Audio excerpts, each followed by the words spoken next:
Hello बच्चों, कैसे हैं आप लोग।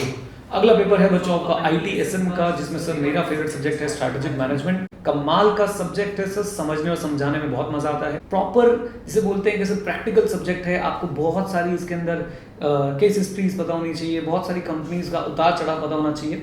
Anyway sir, coming to the point, SM के पेपर में कैसे अच्छे नंबर स्कोर करने हैं मैं बताने जा रहा हूं आपको इस वीडियो में। So how to score good marks in strategic management, और कैसे आपने सर स्ट्रैटेजी मैनेजमेंट को तैयार करना है।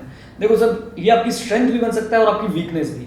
डिपेंड करता है कि आपने पहले इसके साथ क्या काम किए हैं। तो अगर आपने पहले बहुत सारी मेहनत की है सर स्ट्रैटेजिक मैनेजमेंट पे, this is going to be your strength, get ready. और अगर सर आपने इसके साथ पहले बहुत मजे लिए हैं तो सर ये आपके पीछे और आप इसके पीछे, too much fun. Anyways sir, मैं एज्यूम कर रहा हूँ अभी कि आपने स्ट्रैटेजिक मैनेजमेंट पे बहुत काम करा है। मैं आपको बताऊंगा कौन सा चैप्टर आपने कितने टाइम में कंप्लीट करना है और कैसे क्या चीज़ें इंपॉर्टेंट है। सर, मैं जो बुक यूज़ कर रहा हूँ वो है संजीवनी बूटी। घबराने की बात नहीं है। अगर आपने किसी और बुक से पढ़ाई करी है तो आप उस बुक के थ्रू भी सर इस वीडियो को अप्लाई कर सकते हैं। Just relax, chill. बस याद रखें, study material practice manual sir आपके कमांड में होना चाहिए। सर आप अपनी बुक के बारे में बात कर रहे हो, फिर कह रहे हो स्टडी मटेरियल प्रैक्टिस मैनुअल। ओ भाई, मैंने तो ये स्टडी मटेरियल प्रैक्टिस मैनुअल से ही बनाई है, यानी उनसे इंस्पिरेशन ली है, उन्हीं के कीवर्ड्स यूज किए हैं, राइट। सर शुरू करते हैं सर हम अपनी स्ट्रैटेजिक मैनेजमेंट की इस गाथा को। और सबसे पहले बच्चों मैं आपको दिखाता हूँ इंडेक्स। हमारे पास इंडेक्स है सर, ये रहा। 7 चैप्टर बच्चों इसके अंदर है। 8वां क्वेश्चन बैंक मैंने बना रखा है। बेसिकली 7 चैप्टर है इसके अंदर जो सर आपको कंप्लीट करने हैं, राइट। सातों चैप्टर सर 7-7 नंबर के आसपास के आते हैं, तो टोटल बन गया 50। चैप्टर कौन सा बहुत आसान है, सो कहां से आपको शुरुआत करनी चाहिए रिवीजन की। चैप्टर नंबर 2 से सर स्टार्ट करें। चैप्टर नंबर 2 बच्चों बहुत ही आसान। कितना टाइम लगना चाहिए आपको चैप्टर नंबर 2 करने में? सर अगर आपने अच्छे से पढ़ाई कर रखी है, 1 2 कोचिंग ले रखी है, जिन्होंने सर आपको स्टडी मटेरियल प्रैक्टिस में बेस्ड पढ़ाई कराई हो, तो सर ये चैप्टर सिर्फ 15 मिनट का है। बिलीव मी, 15 मिनट का है। और जो हमारे स्टूडेंट्स हैं जिन्होंने मेरी बुक्स ली थी और उन्होंने रिसेंटली मेरी बुक्स परचेज की थी, उन्होंने बुक्स के साथ चैप्टर 2 के फ्लो चार्ट्स भी उनको बच्चों को सप्लाई किए थे। आप वो भी यूज कर सकते हैं। बिलीव मी, सिर्फ और सिर्फ 15 से 20 मिनट का है chapter number 2, right. Chapter number 2 sir सबसे पहले शुरू करें, आप 20-25 मिनट में से कंप्लीट करें। इसमें टॉपिक्स क्या क्या है, बहुत आसान है सर। एक काम और आप कर सकते हैं, या आपने शायद पहले कर भी रखा हो, जब भी चैप्टर पढ़ना शुरू करें एक उसका ओवरव्यू जरूर देख लें। जैसे मैं आपको दिखाता हूँ, मैंने चैप्टर 2 का यहाँ पे एक ओवरव्यू बना रखा है। ये चैप्टर नंबर 2 स्टार्ट फ्रॉम है। ये देखिए, मैंने हर चैप्टर से पहले कुछ एक अपना जिसे बोलते हैं कि ब्लूप्रिंट टाइप मैंने चीज़ें लगा रखी हैं सर। इससे बहुत हेल्प मिलती है। तो टोटल मिला के सर 10 टॉपिक हैं इस चैप्टर के अंदर। बहुत ही स्पीडी तरीके से आप इन 10 के 10 टॉपिक्स को कंप्लीट कर सकते हैं, राइट। तो ये हो गया चैप्टर 2। चैप्टर 2 के बच्चों अगर आपको कोई चैप्टर करना है और जल्दी से निपटाना है, वो है सर आपका चैप्टर नंबर 4, स्ट्रैटेजिक प्लानिंग, जिसे नाम दिया है ICAI ने। मैं सर इस चैप्टर का नाम ही चेंज कर देता हूँ। मैं बोलता हूँ सर ये टाइप्स ऑफ स्ट्रैटेजी, कितने तरह की स्ट्रैटेजी हो सकती है। सर इस चैप्टर से बहुत इंपॉर्टेंट क्वेश्चन आने वाले हैं। केस स्टडी भी आ सकती है। खासकर बच्चों इसमें वो जरूर पढ़ के देखिए, चैप्टर के अंदर मोटी मोटी मैं बता दूं सर 7 बातें हैं इस चैप्टर के अंदर। एक स्ट्रैटेजिक प्लानिंग, एक स्ट्रैटेजिक अनसर्टेनिटी, जबरदस्ती के टॉपिक मैं उनको बोलता हूँ ICAI के पॉइंट ऑफ व्यू से दे दिए उन्होंने, बहुत कम क्वेश्चन आते हैं। बट उसके बाद माइकल पोर्टर की जो 3 स्ट्रैटेजी है, कॉस्ट लीडरशिप, फोकस और डिफरेंशिएशन, वो जरूर कर जाइएगा। ग्रैंड स्ट्रैटेजी जो हमारी है टोटल मिला के 4 सर, उनको जरूर कर जाइएगा। उनके एग्जांपल्स प्रैक्टिस में जरूर करके जाइएगा कि वर्टिकल बैकवर्ड कब होता है, वर्टिकल फॉरवर्ड कब होता है, डाइवर्सिफिकेशन कब होता है, कॉन्सेंट्रिक कब होता है और कॉन्ग्लोमेरेट कब होता है। मेरी पूरी उम्मीद है सर ICAI इस पे जरूर क्वेश्चन पूछेगा। और हर बार सर आप देखिएगा इस पे जरूर क्वेश्चन आता है कि टाइप्स ऑफ स्ट्रैटेजी, ये कौन सी स्ट्रैटेजी, वो कौन सी स्ट्रैटेजी है। रिट्रेंचमेंट को सर मैं देता हूं अपनी तरफ से 7 स्टार आउट ऑफ 5 स्टार। यानी रिट्रेंचमेंट स्ट्रैटेजी जो है वो बहुत इंपॉर्टेंट है सर, चैप्टर नंबर 4 में जरूर करके जाइएगा। और उसमें एक टॉपिक है हाउ टू अप्लाई और the stages in turn around strategy. That is the most important topic sir हमारी, जहां तक स्ट्रैटेजिक मैनेजमेंट का चैप्टर नंबर 4 कंसर्न है। तो रिट्रेंचमेंट जरूर पढ़ के जाइएगा सर। उसके अंदर और भी टॉपिक्स हैं, जैसे कौन से सिम्टम्स होते हैं या कौन से सर ऐसे सिग्नल्स होते हैं जब आपको लगता है कि आपको सर टर्न अराउंड स्ट्रैटेजी लगा देनी चाहिए, और what are the initial steps to apply turn around strategies. ये टर्न अराउंड स्ट्रैटेजी सर मेरी तरफ से बहुत इंपॉर्टेंट है, राइट। लिक्विडेशन आप चाहे तो 1 मिनट के लिए छोड़ सकते हैं, बट टर्न अराउंड जरूर पढ़ के जाइएगा। तो चैप्टर नंबर 4 से आई एम एक्सपेक्टिंग कि सर या तो रिट्रेंचमेंट का डायरेक्ट क्वेश्चन आने वाला है, या फिर सर आपसे पूछेंगे बताओ जी ये कौन सी स्ट्रैटेजी, ये कौन सी स्ट्रैटेजी, ये कौन सी स्ट्रैटेजी। किस्मत बहुत फूटी हुई तो पूछ लेंगे what do you mean by business policy और what do you mean by strategic planning, right. अच्छा, देन आपको करना चाहिए sir chapter number 3, again one of my favourite chapter sir. Chapter number, ये तीनों ही चैप्टर बच्चों एक साथ होंगे और चैप्टर नंबर 2 का मैंने आपको टाइम बता दिया सर 20 से 25 मिनट, 15 से 20 लगने चाहिए आपको। मैं ज्यादा 10 बढ़ा के बता रहा हूँ कि 20 से 25 मिनट लग जाए। ओके, स्ट्रैटेजिक एनालिसिस के बारे में बच्चों मैं कुछ बोलना चाहूंगा तो ये है कि सर आपको 30 मिनट्स, सॉरी स्ट्रैटेजिक प्लानिंग के बारे में बोलना चाहूंगा तो सर 30 मिनट्स। ऐसी strategic analysis again 30 minutes.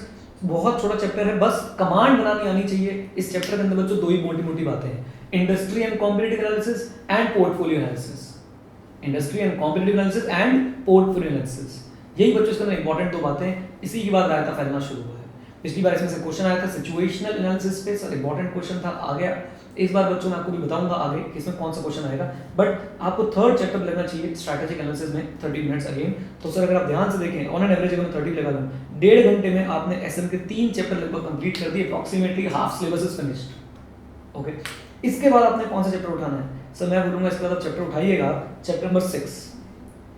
Chapter number 6 के बारे में बात करेंगे, क्या है इसके अंदर, क्या इस बार आ सकता है, क्या बहुत इंपॉर्टेंट है। Chapter number 6 again sir 30 to 40 minutes. कई बच्चों को ये चैप्टर बहुत टफ लगता है, बट घबराने की बिल्कुल बात नहीं। 30 से 40 मिनट सर आप इसके अंदर लगाएं, बस इससे ज़्यादा सर आपको टाइम की जरूरत नहीं है। 30 से 40 that's it. Okay, then chapter 7 sir आप उठा सकते हैं। चैप्टर 7 में बच्चों आपके लिए खास बातें हैं जैसे कि 6 sigma, BPR, benchmarking, TQM. Okay, I am expecting कि 6 सिग्मा पे क्वेश्चन पूछेंगे सर ये लोग, ठीक है। मेथोडोलॉजीज हैं उनको जरूर करके जाइएगा। और चैप्टर 7 के एंड में जो क्वेश्चन आते हैं sir, non profit organisation, medical organisation, government organisation और आपका एजुकेशनल इंस्टीट्यूट्स, इनको स्ट्रैटेजी बनाने की जरूरत क्यों है और क्या क्या जरूरत होती है, क्या रोल होता है एसएम का इनके लिए, वो जरूर करके जाइएगा। आखिरी टॉपिक आता है सर इंटरनेट का क्या रोल है आज की दुनिया में, आज के बिजनेस में, वो जरूर करके जाइए। बहुत आसान टॉपिक्स हैं, उनको छोड़ने का नहीं है सर। 7 नंबर के आसपास क्वेश्चन उठ के आ जाएगा उसमें से, इंटरनेट वाले टॉपिक में से 1, 2 और ये मेडिकल एजुकेशनल है, इनमें भी सर क्वेश्चन जरूर आता ही आता है एक बार, चाहे 2 नंबर का ट्रू फॉल्स आए चाहे सर 7 नंबर का आ जाए। जैसे मेडिकल ऑर्गेनाइजेशन को किस बात के लिए स्ट्रैटेजिक मैनेजमेंट की जरूरत है, ये सारे क्वेश्चन मैंने बुक में डाल रखे हैं, आपको प्रैक्टिस मैनुअल, आरटीबी और इन सब जगहों से भी आसानी से मिल सकते हैं। देन अब हमारे पास चैप्टर बच गए 2, चैप्टर नंबर 1 और चैप्टर नंबर 5। लेंदी चैप्टर है सर। अच्छा, इस वाले चैप्टर के लिए मैं बोलूंगा 30 to 40 minutes more than sufficient. मैं रिवीजन का टाइम बता रहा हूं। ओके, रिवीजन कैसे करनी है मैं उसके लिए एक और वीडियो बना दूंगा, अलग से मैं वीडियो बना के आपको दिखाऊंगा कि आपने कैसे रिवीजन करनी है। ओके, अब आते हैं सर इन दोनों चैप्टर पे। इन दोनों चैप्टर को कंप्लीट करने के लिए सर स्ट्रैटेजी बनानी पड़ेगी। जैसे मैं चैप्टर 1 का बच्चों को ब्लूप्रिंट दिखाऊं, ओ माय गॉड 17 टॉपिक है इसके अंदर। कितने टॉपिक हैं? 17 टॉपिक को सर आप बांट लीजिए कुछ पार्ट्स में। जैसे कि मैं आपको यहाँ पे दिखा रहा हूँ, सबसे पहले business profit objectives of business. हाँ जी, business profit and objective of business, ये एक पार्ट हो गया। उसके बाद सर 4 जो आप टॉपिक आई होप आप बुक में रीड कर पा रहे हैं मेरे साथ साथ, टॉपिक नंबर 4, 5, 6, 7, 8, 9 तक सर आप एक पार्ट बना लीजिए। देन 10, 11 आपका एक पार्ट हो गया। उसके बाद बच्चों जो मैक्रो एनवायरनमेंट में आप आते हैं, मैक्रो एनवायरनमेंट में सबसे इंपॉर्टेंट बच्चों कुछ है तो वो है डेमोग्राफिक। ओके, डेमोग्राफिक के बाद सर सबसे इंपॉर्टेंट अगर कुछ आता है तो वो आएगा सर टेक्नोलॉजिकल, ग्लोबल, इकोनॉमिक और सोशल कल्चर। आप देखेंगे 4-4, 5-5 लाइन के टॉपिक हैं, बस रीडिंग कर लेना, रीडिंग इकोनॉमिक और सोशल कल्चर के अंदर, राइट। देन इसके बाद सर पेस्टल एनालिसिस, मैं उसे पेस्टल बुलाता हूँ, कई लोग उसे पेस्टल बुलाते हैं। पेस्टल एनालिसिस अगेन 4-5 लाइन का टॉपिक है, ज्यादा इंपॉर्टेंस नहीं रखता। ये बच्चों स्ट्रैटेजिक रिस्पांस, ये जो टॉपिक है आपका, ये जरूर करके जाइएगा, इस बार ये आपके लिए बहुत इंपॉर्टेंट है। देन कॉम्पिटिटिव एनवायरनमेंट और रीडिंग, कोऑपरेशन में सर किरट्सू बहुत ज्यादा इंपॉर्टेंट है। किरट्सू और कार्टलाइजेशन, फैमिली एंड कोऑपरेशन सिर्फ रीडिंग पे छोड़ सकते हैं, बट किरट्सू और कार्टलाइजेशन का बस मैं क्या बताऊं, आएगा दिख सकता है आपको इस बार के एग्जाम में। Okay, order 5 forces model again very important topic sir, जरूर करके जाइएगा। ओके, इस चैप्टर को आपने कैसे पार्ट्स में बांटना है? सबसे पहले सर जल्दी से बिजनेस प्रॉफिट और ऑब्जेक्टिव निपटा दो। ऑब्जेक्टिव के साथ अगर आप कोई टॉपिक कर सकते हो तो आप स्ट्रैटेजिक रिस्पांस निपटा दें, तो इन चारों को मिला के एक पार्ट। फिर एनवायरनमेंट के कुछ basic parts, chapter point number 9 तक अगर आप पढ़ लीजिएगा प्लीज, यहाँ से एनवायरनमेंट प्रॉब्लम्स इन अंडरस्टैंडिंग। एक बार मैं बता दूं, इसमें से एक क्वेश्चन आपको 100% एग्जाम में दिखेगा इन 6-7 टॉपिक से। एनवायरनमेंट का meaning in understanding, framework, characteristic, relationship, environmental scamming, पक्का एक क्वेश्चन आ रहा है आपके एग्जाम में। और अगर भविष्यवाणी सही हुई तो सर ये क्वेश्चन नंबर 1 का पार्ट होगा, यानी कंपलसरी क्वेश्चन में सर ये आने वाला है। So keep this in mind sir, ये आपके एग्जाम के लिए जो मैंने दिखाए थे टॉपिक 4, 5, 6, 7, 8, 9, ये बहुत ज्यादा इंपॉर्टेंट है सर आपके लिए, इनको जरूर करके जाएं। तो चैप्टर 1 को आपने इस तरीके से कवर करना है, राइट। अब आते हैं चैप्टर 5 पे। अगेन सर मेरा तो फेवरेट चैप्टर है चैप्टर 5। और चैप्टर 5 के अंदर सर है क्या, मैं आपको अगर एक ओवर भी दूँ कि चैप्टर 5 के अंदर है क्या, बहुत ध्यान से सुनिएगा, बहुत ध्यान से मैं आपको पूरा ओवर भी देने वाला हूँ sir. Chapter number 5, here we go. ये लिखिए, चैप्टर नंबर 5 का जो नाम है फॉर्मुलेशन ऑफ फंक्शन स्ट्रेटजी। तो इसमें फंक्शन स्ट्रेटजी में है क्या, देखो सर मैं आपको पूरा चैप्टर का ओवरव्यू दे देता हूँ।